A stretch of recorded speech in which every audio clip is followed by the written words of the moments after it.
Does God exist? Are science and faith enemies? Your host for this series was an atheist who became a believer in God through his studies in science. Here is public high school teacher John Clayton. In our previous video, we took a look at the basic rules that underlie our discussion about the integrity of the Genesis account. We tried to indicate the difference between making something and creating something.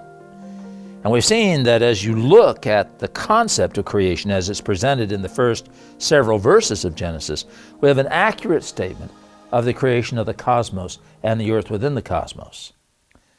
The question we want to look at in this discussion is, well, does this continue to apply to life? And does evolution in some way fit into this discussion? We're going to start in this particular chart with the discussion of plants. We're looking at verses 11 and 12. And once again, the thing that is incredible about this particular discussion is that the Bible is totally accurate in what it describes. What is the first living thing on the earth? Well, the Hebrew word that is used in verse 11 is the word deshay. And the literal meaning of that word, if you look it up in any lexicon or in any Hebrew dictionary, is tender grass. In this particular chart, the number of times that the word is used is indicated on the right-hand side of the chart. And you can see that in this particular case, deshay is not a common word. But tender grass is not the kind of grass that you mow with your lawnmower. That's the Hebrew word katur, which is also listed in our chart. And it's used in a much wider form. Tender grass would be grass that you could break easily. We're talking about a moss or a lichen. If you've ever stepped on moss or stepped on a lichen, you know how easily it's broken, and that's the concept.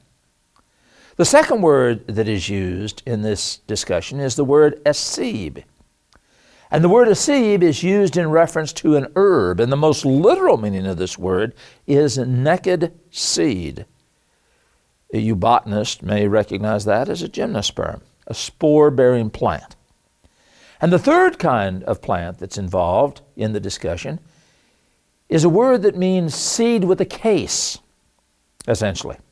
The flowering tree tree, the word peri is used, and a flowering fruit tree is basically a seed within a case, and that would be the more familiar types of things that you and I are familiar with corn or wheat or whatever it might be. Now, what does the fossil record show? Well, here we have a fossil that is an example of the oldest known living thing on the earth. It's called a stromatolite. Now, what is a stromatolite? It's a fossilized algae. If you were to go to places where we have some of the earliest records of rocks upon the earth, you'll find stromatolites. What is the fossils telling us? Basically the same thing that we saw in the biblical record, that the oldest known living thing on the earth are tender grass. It would be something like you might see in a farm pond in August in the Midwest. Moss, algae, lichen. What's the next to the oldest thing that we see in the fossil record? Well, the next to the oldest thing we see are the fossils that have to do with things that are spore-bearing plants. And an example of that would be a pine tree. A good example would be a fern. These are spore-bearing plants, and the fossils are very much like the things that we see with spore-bearing plants today. What's the most recent kind of fossil that we see? And that would be the fossil of what are called angiosperms. These are plants that have a seed within a case, the same kind of thing that you perhaps would see with an apple tree or with an oak tree or something of this type. Now, I'm sure that those of you with botanical training here recognize what's going on.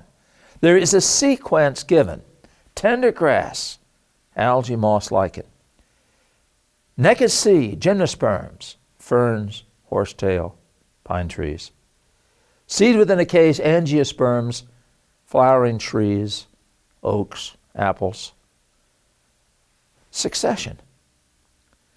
There is a known process that occurs in nature that produces a succession of living things. And what I would like to emphasize in our discussions about the Genesis account is that the word sequence is the key to this discussion.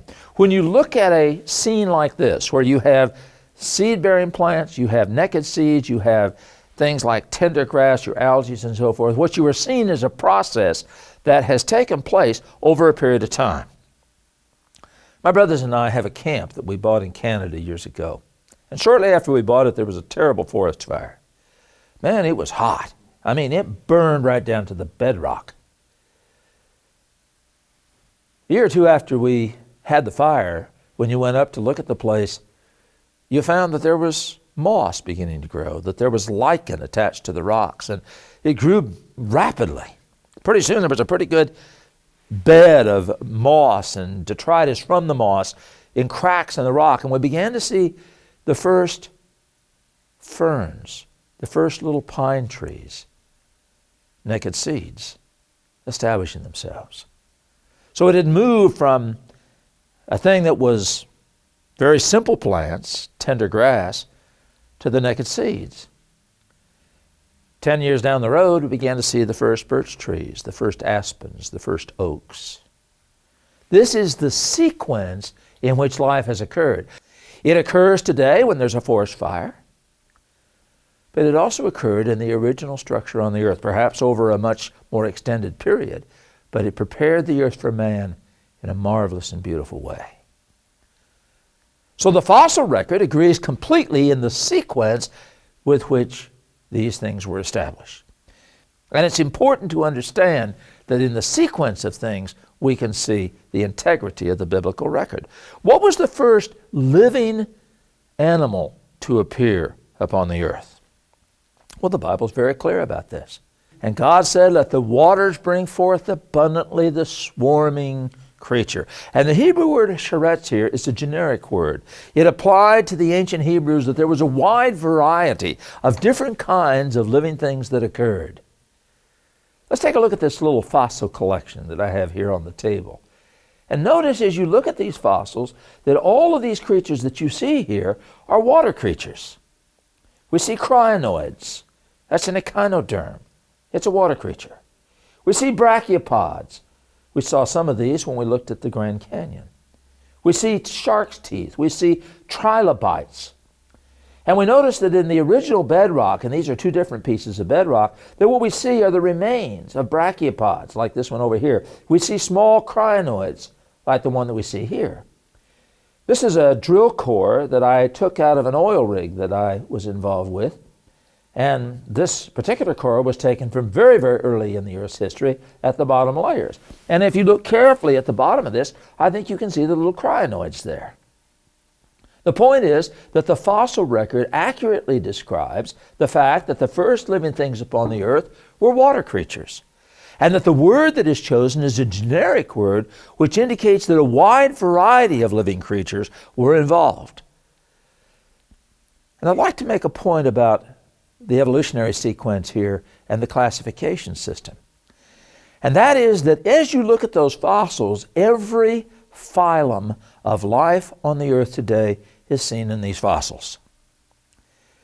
I think there's an oversimplification given to students sometimes. They're told that the first life in the earth were protozoans, and that after a long period of time you eventually got your sponges, porifera, and then your corals, Slenderata. And then with time, the echinoderms became present, and way on down the line, after millions and perhaps even a billion years or so, you finally get animals that had backbones. But that's not the case. All of the phylums are represented in the earliest rocks of the earth, even animals with backbones. The acorn worm is a chordate. The lancelet is a chordate. And the graptolite, which is an index fossil for the Cambrian period, the period when life began upon the earth, the graptolite is classified as Chordata vertebrata. There were backbone animals in the earliest rocks of the earth. And what was the first warm-blooded creature to appear upon the earth? Well, once again, the biblical record accurately describes the first warm-blooded creature. Let the winged fowl become abundant in the open firmament of the heaven. Winged fowl. And the Hebrew word used there, kanaf, referring to winged fowl then. Now there's an important hermeneutic principle involved in our discussion here. And I've stated this in this way. Words in the Bible mean the same thing, unless there is a specific statement indicating an unusual or different use of the word. Now, in doctrinal discussions, I think this is important. We cannot understand what the word baptism means if we don't understand the way in which the word is used. And so when Philip and the Ethiopian eunuch went down into the water, it's pretty clear what was happening. And we assume that that word conveys the same message all the way through the Bible. It doesn't mean something radically different. The word kanaf, referring to winged fowl then, is referred to and is correlated with being a specific kind of living creature. Fowl, winged fowl. What is the first warm-blooded creature to appear in the fossil record? And the answer is it's a bird called the Archaeopteryx. Now, some of you that are familiar with the fossil record may say, well, what about Proto-Avis, or what about Confuciusaurus, or some of these other kinds of creatures? Well, at the time we're making this video, at least, there still is a lot of debate about these fossils. If Proto-Avis turns out to be a valid fossil, it will make my case even better because it's more advanced than the Archaeopteryx. If, in fact, we find that Confuciusaurus turns out to be a legitimate specimen and an ancient bird, it still will support my argument much better. So I'll take the ancient find, the Archaeopteryx, as the specimen that I use. Now, what are you seeing as you look at this picture of an Archaeopteryx? Well, what you're seeing is a creature that clearly had structures that look like feathers. And in reconstructions that you see of the specimen, you'll see that the Archaeopteryx had flight. Now, somebody might say, oh, no, they couldn't fly, they didn't have sternum. Bats don't have sternums. Do bats fly? The sternum is not the primary prerequisite for flight. It may affect the way in which flight is carried on, but the feather articulation is the kind of thing that controls flight, and there's no question that the Archaeopteryx had the feather structure that allowed rudimentary flight. Somebody says, well, he has a serrated beak. He has wing hooks. Yeah, but there are birds today that have serrated beaks. There are birds that have wing hooks. I mean, there are some very odd birds out there. Take a look at a picture of a bird called the hoaxum. The hoaxum is a bird that has wing hooks.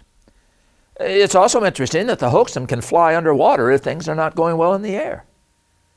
And the hoaxum swallows its food, coughs it back up, ruminates it, very much like a cow does.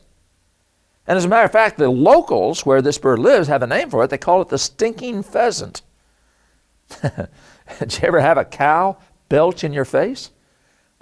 Well, you got some idea as to where this name comes from. The point is that there have been many, many varieties of birds that have very different characteristics.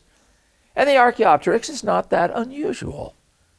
The important thing to understand is that the biblical record accurately describes that winged fowl were the first warm-blooded creatures. And what does the Bible say next? God said, let the earth bring forth the beasts of the earth, cattle. Now, the Hebrew word used here is the word behemah. And what that refers to is a cow. We go back to our hermeneutic position, that the cow is an animal which clearly has the structures that would allow it to be classified as behemah. It's an ungulate. It can be milked. Over and over in the biblical record, the word behemah refers to cow. Let's go back and take a look at this chart in which we have the list of the words in Hebrew for the various animals described in the biblical record. And let me remind you again that we have the English statement on the left-hand side, the verses where it's used in the Genesis account, and the Hebrew word, its literal meaning and how many times it's used that way. Now, when you look at the word behemah, you'll notice that it's used entirely in the Bible in reference to cattle in its other locations. 51 times it's used in the Bible. 48 times out of the 51 it refers to a cow. What is it referring to in verses 24, 25, and 26? I suggest to you it's referring to a cow. You can't say that the word here refers to a Tyrannosaurus rex. There's no way that an ungulate, which is an animal that can be milked, could be stretched to include Tyrannosaurus rex. I would love to see you milk a Tyrannosaurus rex. That's not a consistent use of the word. In Job, the 40th chapter, there's an enlarged form of this word used. And unfortunately, it's the only place in the Bible where this word is used. What does it mean? It means a big one of whatever was being described in Genesis 1, 24, 25, and 26. Now, there is an animal called the Glyptodon, which was a ground sloth that probably lived at the time Job was around. And it had a huge tail. It had a brain the size of a pea, so it would have been impossible to train. It fits everything that Job describes. That's just one possibility. The point is that he's not talking about a dinosaur. Somebody says, well, what about Leviathan? Leviathan is used in Job 41 and verse 1. The word refers to a creature of the deep ocean. Take a look at the 104th Psalm in verse 26, and you'll see that used. It's also used in other Jewish literature from the time. It's not referring to a dinosaur. And the point that I hope you're beginning to see here is that as you look at what the biblical record says, what it is describing is man and the animals that man was familiar with. His chickens, his cows, his sheep. The word remes, which is used in Genesis, the first chapter, is translated creeping thing. Now, I don't know about you, but to me, something that creeps is something that's creepy. You know, some kind of a slug or a snake or something of this type. But that's not what it means here. In the 9th chapter, the Jews were told to eat remes. And they couldn't eat the kind of creature that we might call creepy. What this refers to is a small mammal. They're goats and they're sheep. Everything that is used in the creation week, which incidentally very well may have been a 24-hour day, 7-day week, but everything that was used in that creation week is an animal that they had in their barnyard. That's what God's explaining to Moses, where his cow came from, where his chicken came from. He's not dealing with the prehistory of the earth. He's not dealing with Tyrannosaurus rex. Dinosaurs are not contained in the biblical account. That is not what the biblical record has been given to us for. But what is interesting is that in every checkable detail that we're given in the Bible, the record checks. If we understand it to be referring to the animals that man was familiar with, if we don't try to force and twist the entire fossil record into the creation week, much of which is accounted for in the first verse, in every checkable detail, the biblical record checks. Now, what's the alternative? This is a drawing that I copied from the Museum of Natural History in Chicago, Illinois. The tree of evolution. I'm sure you've seen this tree in a variety of different forms, in a number of different ways. The tree of evolution goes from old to new. So the oldest things are at the bottom and the most recent things are at the top. So we have proteoses at the bottom, one-celled creatures, and we have man at the top.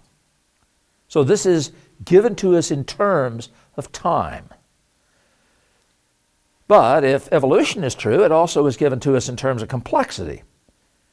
The simplest thing should be at the bottom. The most complex thing should be at the top. And so in this chart, you'll notice amoebas at the bottom. You'll notice man at the top. But there are problems with this chart. The trilobite is an animal that lived in ancient times. It's one of the oldest creatures that we have ever found in the fossil record. The trilobite is an index fossil for the Cambrian period, the period when life began. Now let's go back and look at our tree again. Where should this animal be in the tree of evolution? Well, it's one of the oldest creatures. It's an index fossil for the Cambrian period. Clearly, it should be at the bottom of the tree. But as you look for it on the bottom of the tree, you don't find it. And if you keep going up the tree, up in the upper right limb, you'll notice we have trilobite. Now, why did the people at the Museum of Natural History in Chicago choose to put the trilobite at the top of the tree? Because he's very complex. You say, well, yeah, but he's an old animal. Shouldn't he be at the bottom? Yeah, but they had a problem. Something's wrong with the model. There was an article in the New York Academy of the Sciences magazine years ago that was titled Nature's Most Perfect Eye. I saw a similar type of article in recent years in Scientific American. The trilobite eye was so good, it could look at something a foot away and something a mile away, and they would both be in focus at the same time. You try that. And so the problem was that they had to put the animal at the top of the tree because of his complexity, even though they knew he was the oldest. Something's not right with the model. You also have problems with linking fossils. The nature of the fossil record, if this tree of evolution is correct, is such a thing that you should be able to find in-between animals. There ought to be an animal where you could hand it to me and I'd say, well, I don't know whether this is an echinoderm or whether it's a brachiopod. I don't know whether this is a gastropod or whether it's a cephalopod. I don't know whether this is a reptile or whether this is a mammal. And let me show you an example of one of those in-betweens. I took this picture in the Smithsonian. Dr. Houghton, the curator of invertebrate paleontology, gave me the honor of being able to photograph this. This is one of the world's best specimens of an animal known as the Trinaxodon, a mammal-like reptile. The knife is there just so you can get some idea how big it is. What does it look like to you? And somebody said, well, it looks sort of like an alligator. Yeah. As a matter of fact, there's a bone in the lower jaw and in the inner ear which might suggest something different, but basically this animal looks very much like an alligator. And it is the best example of what we now know to be called a mammal-like reptile. Now, that's the kind of problem that scientists have faced. Let me show you something new, something that is interesting, and I think it's exciting. This is a visual which is called the forest of evolution. There have been a number of outstanding scientists that have proposed this. What the forest of evolution is saying is that life may have started in many places, and that the changes that have occurred in what we might call the forest of evolution. So instead of a single tree, simple to complex, that what might more accurately be pictured would be a number of trees where the changes that have occurred in multiple trees of the forest of evolution. As you think back about the things that you and I have talked about in these videos, if you've watched all the videos up until now, have you ever seen this kind of a concept before? And the answer is yeah. Yeah, when we talked about the meaning of the word kind, way back when we looked at some giant radishes, we pointed out that the word kind is a broad term. And the specific passage that I quoted, 1 Corinthians 15:39, said, there are 4 kinds of flesh. The flesh of fish, the flesh of birds, the flesh of beast, the flesh of man. And the point is that in the forest of evolution, what we see is the same concept. Now, right now, there's a lot of discussion about whether the birds were dinosaurs or whether there somehow is a connection between the birds and the dinosaurs. But you have to understand the flesh of fowl may have included a lot of animals very different than the fowl that we're familiar with today. The flesh of fish very well may have included amphibians or reptiles.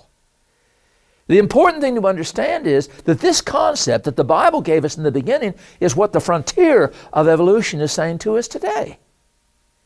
The Bible is accurately describing the fact that there have been relatively small numbers of groupings of animals. The suggestion is that God initiated these beginnings and that changes have occurred to produce the diversity of living things that we have on the earth today. And did you know that the Bible was the first book ever written to talk about the fact that there could be evolution? Do you remember what God said to the serpent back in Genesis? From now on, you shall crawl upon thy belly in the dust of the earth, and of the dust of the earth shalt thou eat all the days of thy life. You got any idea how the snake got around before that? I think the indication is that the snake had legs, and that a change occurred, made the snake so he didn't have legs. And all of us are familiar with the fact that even today, you can look at a snake, and if you know where to look, in many forms of snakes, you can see the vestigial legs that were present on especially what are called primitive snakes, boa constrictors and things of this type. The Bible is accurate in its descriptions. And our final chart that I'd like to show you is a chart that sort of gives you what I think is a workable model of what the Bible is saying to us. What we have in the beginning is what is the prehistory. In the beginning, God created the heaven and the earth. He created everything in space, and He created a working resource ecosystem here on this earth. a system that would have everything that man needed. There was topsoil to grow plants. There was all of the petroleum reserves that man would need, his coal. And once all of that had been established, in the prehistory, which God didn't tell us about, He just said He created the earth, not all the mechanics about the specific details about what happened, things we would not have understood, certainly things that our ancestors not have understood. That once that is established, then He creates man and the living things that man was familiar with, the creation week. Time is a line. It moves from the beginning, Genesis 1:1, through an early creation process in which God established a system which would lead to an earth that man could live on. The creation of man and the animals that he was dependent upon at the time in which he lived, and then leads us eventually to the destruction of the earth, when the elements will be dissolved in fervent heat, 2 Peter 3 and verse 10. Now, this is just a model. I may learn something tomorrow which modifies this, which changes it. One of the exciting things about being a person in the sciences is that things change. You learn new things. You come to better understandings. And as a Christian, I'm not afraid of new discoveries. The lesson of history has been that every time a new discovery is made, it better supports the integrity of the biblical record than what was known in the past. And so as our understandings change and as our comprehension of the nature of the history of the earth changes, we come to a greater appreciation of the incredible wisdom and the beautiful simplicity of the Genesis account. I call this lesson Evolution's Proof of God. When I was an atheist, I was trying to prove that the Bible was wrong. I taught myself Hebrew. I went back to Genesis to show it was a bunch of junk. But what happened to me over a period of 7 years of study was that as I looked at what the Word said, and as I looked at what I knew to be true in terms of the scientific evidence, I found that they agreed on every checkable detail. And that was a long time ago, a number of degrees ago, a lot of courses, a lot of studies, a lot of discussions. But today that agreement is even stronger, better supported, and has better evidence than it did when I graduated from college back in the 60s. And I would challenge you to look at the evidence, to be open to new concepts and new ideas, and to realize that you can intelligently and logically believe everything the Bible says. Does God Exist is an educational program which attempts to provide evidence that man can logically believe in God and that the Christian system presented in the New Testament is the best option for successful living. We offer materials free and on loan. Contact us by mail, fax, or email for a catalog, to request materials, or just to ask questions. Does God exist may be the most important question you will ever ask.